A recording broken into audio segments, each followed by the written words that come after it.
اعوذ باللہ من الشیطان الرجیم، بسم اللہ الرحمن الرحیم۔ پاکستان اور دنیا بھر سے دیکھنے اور سننے والوں کو السلام علیکم۔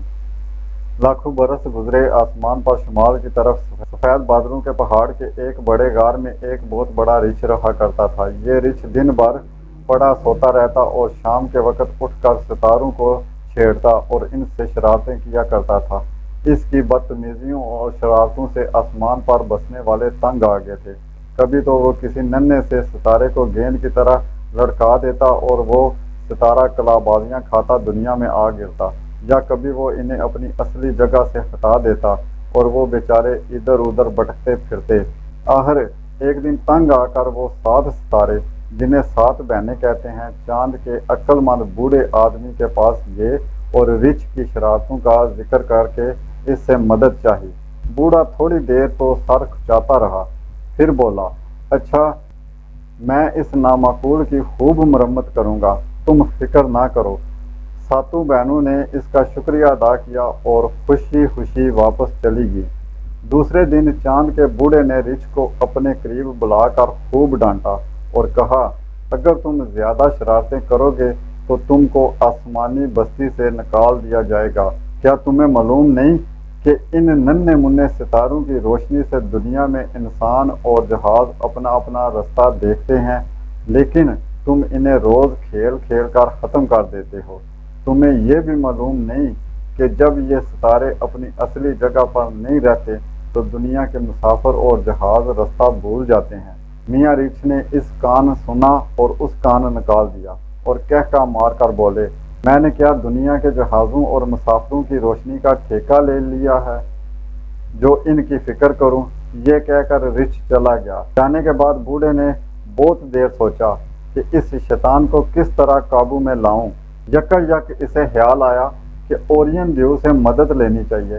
اورین دیو ایک طاقتور ستارے کا نام تھا جو اس زمانے میں بہت اچھا شکاری سمجھا جاتا تھا اور اس کی طاقت کی وجہ سے اسے دیو کہتے تھے۔ یہ سوچ کر بوڑھے نے دوسرے دن اورین دیو کو بلاوا بھیجا۔ اس کے آنے پر بڑی دیر تک دونوں میں کانا پھوسی ہوتی رہی۔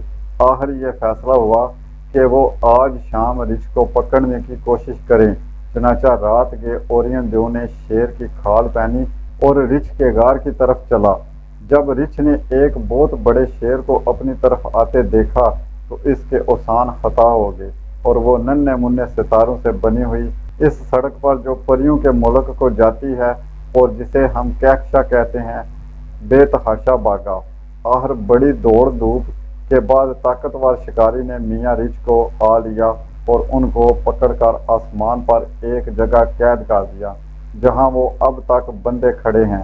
اگر تم رات کو قطب ستارے کی طرف دیکھو تو تمہیں اس کے پاس ہی رچھ بندھا نظر آئے گا جس کو ان 7 بہنوں میں سے 4 پکڑے کھڑی ہیں، باقی 3 بہنوں نے اس کی دم پکڑ رکھی ہے۔ اگر تم آسمان پر نظر دوڑاؤ تو تمہیں اورین دیو بھی تیر و کمان لیے رچھ کی طرف نشانہ لگائے کھڑا نظر آئے گا۔ تو ناظرین، یہ تھی آج کی کہانی، سبق آموز کہانی۔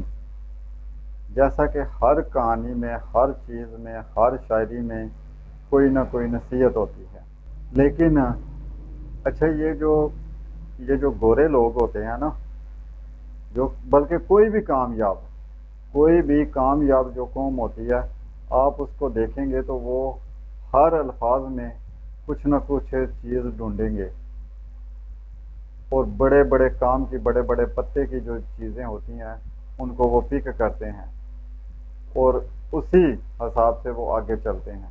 لیکن ہمارے لیے افسوس کی بات ہے کہ ہم کہانیاں بھی سنتے ہیں تو اپنی تفریح کے لیے، ایک کان سے سنی اور دوسرے کان سے نکال دی، جیسا رچھ نے کیا تھا۔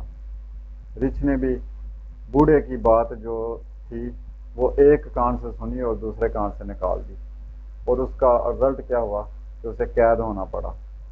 اچھا بھلا آزادی سے گھوم پھر رہا تھا، لیکن وہ آزادی اسے راس نہ آئی اور اس نے اپنے آپ کو قید کروا لیا۔ کیا تھا کہ وہ آزادی سے گھومتا پھرتا، ستاروں کے ساتھ سیر و تفریح کرتا، لیکن خود بھی خوشی سے رہتا اور انہیں بھی ٹھیک ٹھاک سکون سے رہنے دیتا۔ لیکن کچھ چیزیں ایسی ہوتی ہیں، بلکہ کچھ انسان بھی ایسے ہوتے ہیں کہ جو نہ خود خوش رہتے ہیں، سکون سے رہتے ہیں، اور نہ ہی دوسروں کو سکون سے رہنے دیتے ہیں، اور دوسروں کے لیے بھی پریشانی کا سبب بنتے ہیں، اور پھر آخر کار وہی پریشانی ان کا اپنا مقدر بن جاتی ہے۔ تو اس لیے ہمیشہ جہاں بھی رہیں، جس جگہ پر بھی رہیں، دوسروں کے سکون کا، دوسروں کے آرام کا بھی خیال رکھیں، تاکہ آپ بھی خوش اور آزادی کے ساتھ رہ سکیں اور خوشی کے ساتھ رہ سکیں۔ اگر آپ دوسروں کو تنگ کریں گے تو ایک دن آپ کی جو خوشی ہے، جو آپ کا سکون ہے، وہ بھی ڈسٹرب ہو جائے گا، کیونکہ برداشت کی بھی ایک عادت ہوتی ہے، کوئی کتنی دیر برداشت کرے گا؟ آپ کی شرارتیں، آپ کی بدتمیزیاں جو ہیں وہ کچھ عرصہ کے لیے رہ سکتی ہیں۔ لہذا اگر کہانی پسند آئی ہو تو کمنٹس میں ضرور بتائیے گا۔